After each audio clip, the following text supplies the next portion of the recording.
Your world is as big as you make it. I know, for I used to abide. In the narrowest nest in the corner, my wings pressing close to my side, but I sighted the distant horizon, where the skyline encircled the sea, and I thrived with a burning desire to travel the immensity. I battered the cordons around me. I cradled my wings on the breeze.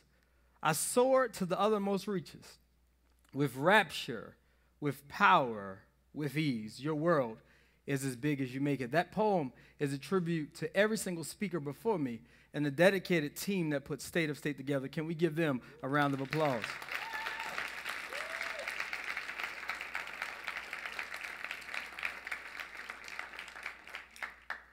When I paid attention in sociology class, or even if we take it a step back, when I paid attention on the rare occasion in high school to my government teacher, I tell everyone all the time my favorite subject in high school was lunch and recess. But when I paid attention, I remember her talking about the U.S. Constitution, and she started this quote like this: "We, the people of the United States, in order to form a more perfect union." ... And I didn't really pay attention to what she was saying. I was more grateful that she didn't call on me because I didn't even know what it was. And then 2 days later, she said, "Hey, Mr. Taylor, what was the name? What was that the entrance to?" And I said to her, Chernobyl. And she said, "Oh, okay. I see you're trying to be a wise guy."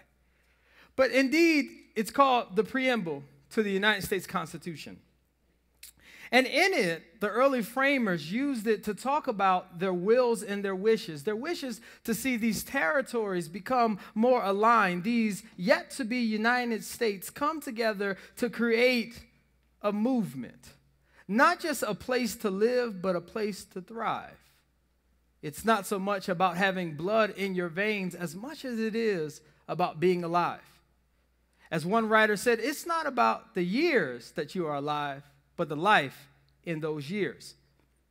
So for the next 582 seconds, I have the grand opportunity to talk about something, and I want to steal from the preamble. Hopefully the founders won't be mad at me, and call this a more commonwealth. We, the community at Penn State, in order to form a more commonwealth. And so my first point is that I was saddened to hear when I was a junior at Penn State Harrisburg of a friend who started at Penn State Harrisburg, and what had happened was we were having a conversation like any other conversation that we had, and I mentioned that I can't wait to graduate next year, and she said, "Oh, you are graduating from Harrisburg." And I'm not going to lie, I was less reformed than I am now. There were some 4- and 5-letter words that accompanied my reaction. Thank God I'm changed. And I asked her, "What exactly did you mean by that?"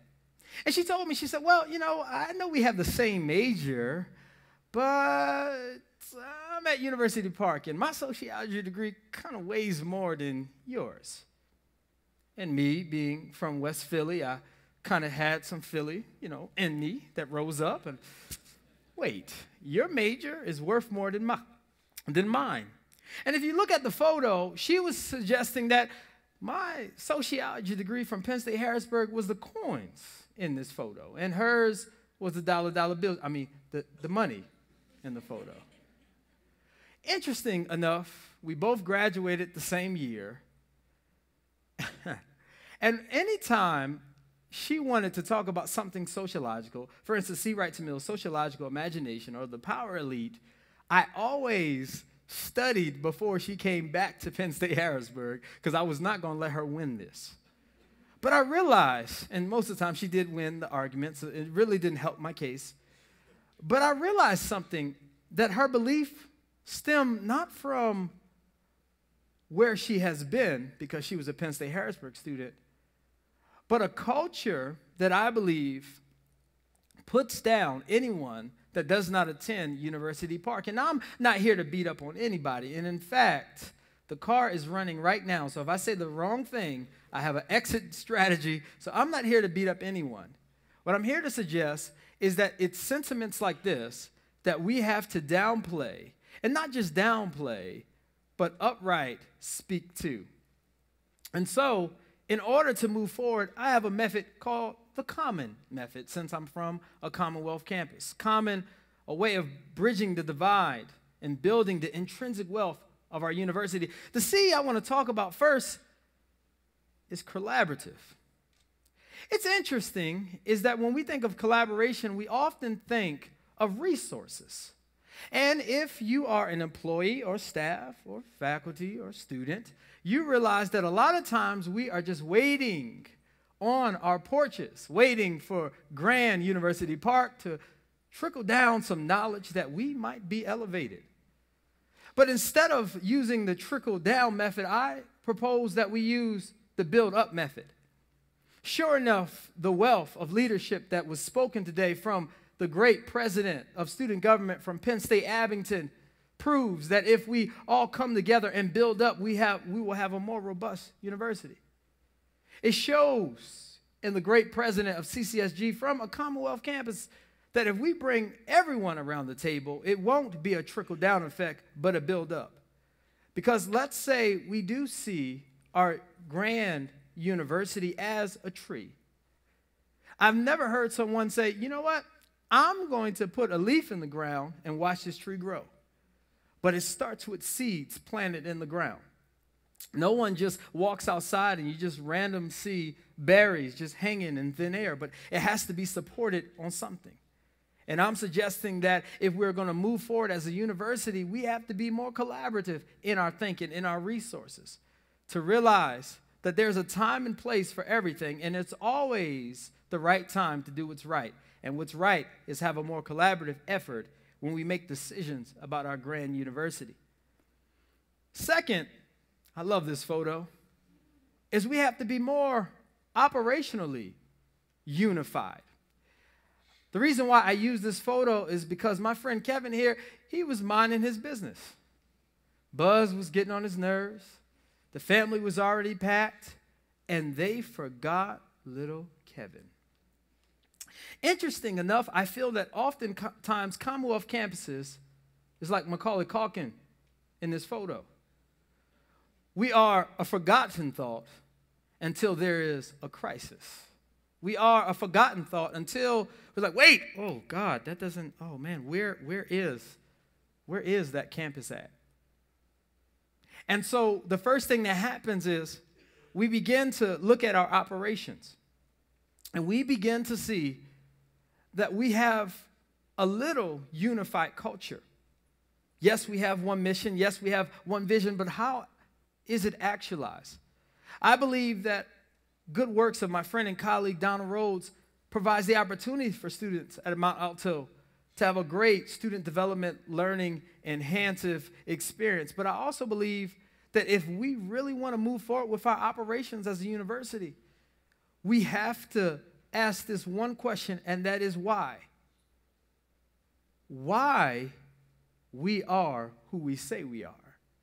And I believe that if we approach it about why, then that same why will serve as currency when we travel throughout the Commonwealth. I'll give you an example. If I go to Pensacola, Florida, or if I'm in Pottstown, Pennsylvania, if I take out a dollar bill, I can buy something in the store. It's U.S. currency.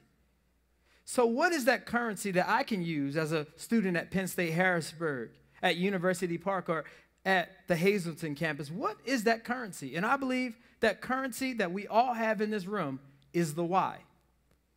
When I look at great student leaders that are in this room, that's our why. When I look at the fact that we are often imitated but never duplicated when it comes to our philanthropy, that's our why. When I see distinguished people like the Penn State 2014-15 laureate in the room, when she talks about her creative work, about diversity, that's our why. And we have to brag about that. We have to use that as our currency. And everyone brings a different aspect to the why to the table. And if we're not careful, it will be the equivalent of saying, we don't take that type of dollar bill here. But all of our whys are significant to building the robust bank that Penn State has to offer, the gifts that it has. And as we move forward, we have to create more meaningful experiences. Experience that is just not accompanied with a chant, "we are," but the question not should be "we are," or the phrase shouldn't just be "we are," but it should be "we do." We are, thus we do. And as you look, it shouldn't be about just showing a map and having locations, but we should also show it as all these campuses lifting up the Penn State banner.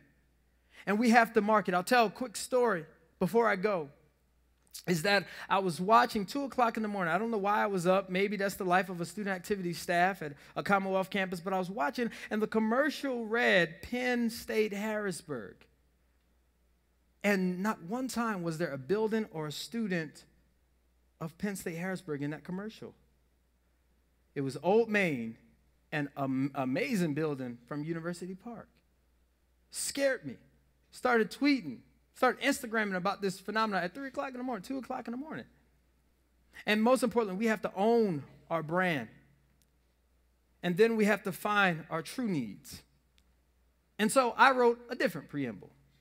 We, the community of the Penn State University, in order to create a more commonwealth, and you add those words and those sentences to the ... And once again, we are Penn State. Have a great afternoon, everyone.